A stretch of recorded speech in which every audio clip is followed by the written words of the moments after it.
Ferdi Oktovi, salah siko mahasiswa di perguruan tinggi swasta di kawasan Pelaju ini sudem kehilangan motor metiknya yang diparkir di Jalan DI Panjaitan depan halte supermarket.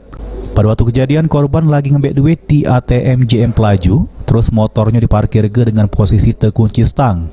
Dak sampai 5 menit, korban masuk ke jero ATM, lalu motornya sudem dak katik lagi di parkiran.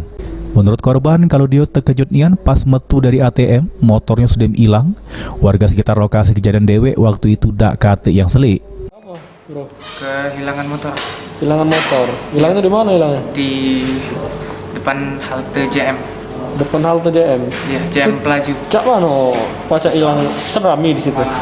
Ya, motornya aku tinggal ke ATM.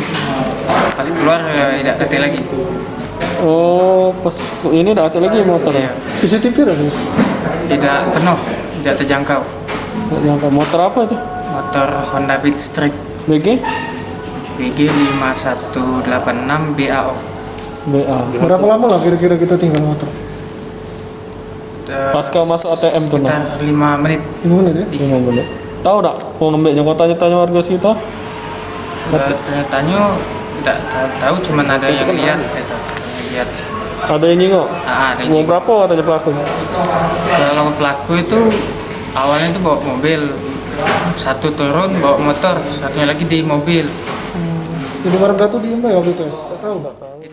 Atas kejadian ini, korban sudah bikin pengaduan di Polrestabes Palembang.